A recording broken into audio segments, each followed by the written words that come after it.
नमस्कार मित्रांनो, मी हेमंत आणि तुम्ही पाहताय धक्काबुक्की. मित्रांनो, आज चर्चा करूया खूपच गहन आणि इंटरेस्टिंग विषयाबद्दल. काही दिवसांपूर्वी चर्चा सुरू झाली होती की उद्धव ठाकरेंना, ज्यांची विधान परिषदेची टर्म ही मे महिन्यात संपतीये, त्यांना जर पुन्हा विधान परिषदेवर जायचं असेल तर एकनाथ शिंदे गटाची किंवा एकनाथ शिंदेंच्या शिवसेनेची त्यांना मदत लागणार आहे. या गोष्टीचं पुढे काय झालं त्याचीच ही अपडेट. काय होणार पुढे? शिंदे खरंच उद्धव ठाकरेंना पाठिंबा देणार का? आणि उद्धव ठाकरे शिंदेंचा पाठिंबा घेऊन विधान परिषदेतील आमदारकी मिळवणार का? नेमकं काय होईल, काय चिन्ह आहेत आणि काय चर्चा रंगत आहेत, या सर्व परिस्थितीचा आढावा आपण या व्हिडिओतनं घेऊया. पण त्या अगोदर लगेचच धक्काबुक्की या चॅनलला सबस्क्राईब करा, म्हणजे या सर्व अशा राजकीय विषयांचे अपडेट्स हे तुमच्यापर्यंत वेळोवेळी पोहोचत जातील. तर मित्रांनो, नरेश म्हस्के यांनी केलेल्या एका वक्तव्यामुळे ही चर्चा पुढे आली. राजकीय वर्तुळात त्याची चर्चा सुरू झाली आणि माध्यमांमध्ये सुद्धा याबद्दल बोललं जाऊ लागलं. आपल्याला माहितीच आहे की 2019 पासनं माझ्या मते तरी भारतातलं महाराष्ट्र हे एकमेव राज्य असेल ज्याचं राजकारण या ना त्या कारणाने ढवळून निघत गेलं. जसं शिवसेना आणि भाजपची युती तुटली 2019 मध्ये. त्यानंतर फडणवीस आणि अजित पवारांनी पहाटेचा शपथविधी केला. त्यानंतर उद्धव ठाकरे हे शरद पवार आणि काँग्रेससोबत जाऊन महाविकास आघाडी स्थापन केली आणि मुख्यमंत्री झाले. त्यानंतर एकनाथ शिंदे यांनी शिवसेना फोडली आणि स्वतंत्र गट प्रस्थापित केला. त्यानंतर अजितदादा राष्ट्रवादीतून बाहेर पडले आणि हे दोघेही जण भाजपसोबत जाऊन त्यांनी महायुतीची स्थापना केली.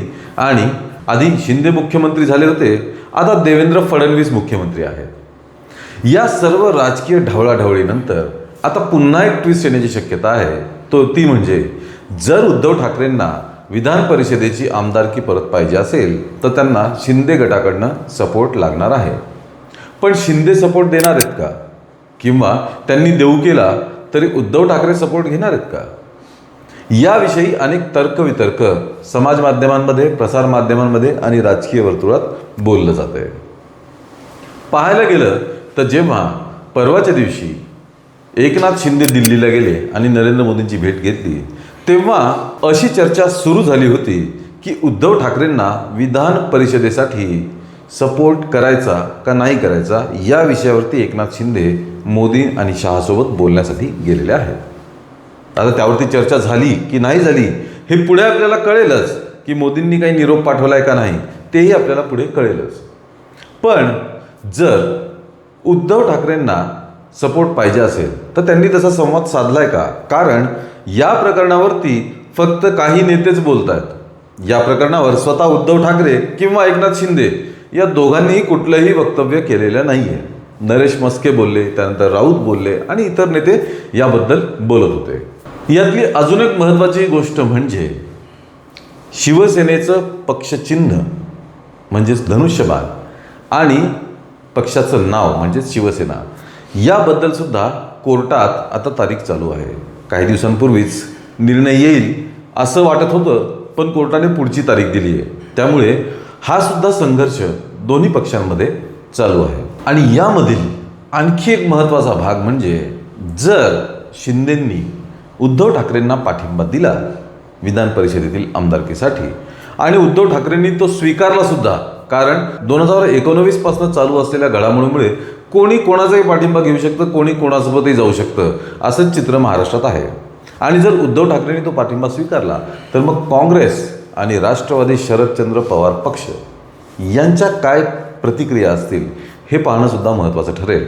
कारण आत्ताच राज्यसभेच्या उमेदवारीसाठी जेव्हा सुप्रिया सुळे आणि जयंत पाटील यांनी उद्धव ठाकरेंची भेट घेतली, तेव्हा उद्धव ठाकरेंनी शंका उपस्थित केली होती की आज आम्ही पाठिंबा देऊ, पण उद्या तुम्ही जर अजित पवार गटासोबत विलीन झाले आणि भाजपसोबत सत्तेत सहभागी झाले तर आम्ही काय करायचं?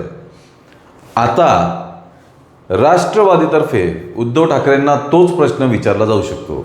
कारण जर उद्धव ठाकरेंनी शरद पवार पक्षाला अजित पवार पक्षासोबत विलीन होण्यापासून थांबवलं तर मग आता तुम्ही तुमच्या फुटलेल्या पक्षाचा पाठिंबा कसा काय घेता? त्यामुळे जरी हा पाठिंबा दिला गेला आणि घेतला गेला तरी शरद पवार आणि काँग्रेस यांची काय प्रतिक्रिया असेल?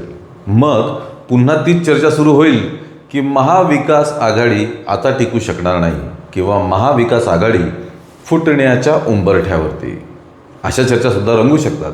त्यामुळे आता पुढं पाहावं लागेल आपल्याला की जसजसं या विधान परिषदेच्या निवडणुका जवळ येत आहेत, शिंदे काय म्हणतात, शिंदे गट काय म्हणतो, कोणते नेते काय प्रतिक्रिया देत आहेत आणि हा पाठिंबाचा विषय नेमका कुठल्या दिशेने जातो. मित्रांनो, तुम्हाला काय वाटतं या राजकारणाबद्दल? तुम्ही सुद्धा यामध्ये सहभागी होऊ शकता. आम्हाला कमेंट करून तुमच्या प्रतिक्रिया कळवा, तुमची मतं कळवा, म्हणजे आम्हाला सुद्धा त्या माहितीच्या आधारे पुढचे काही व्हिडिओज करता येतील. या व्हिडिओला लाईक आणि शेअर करा आणि धक्काबुक्की या चॅनलला जरूर सबस्क्राईब करा.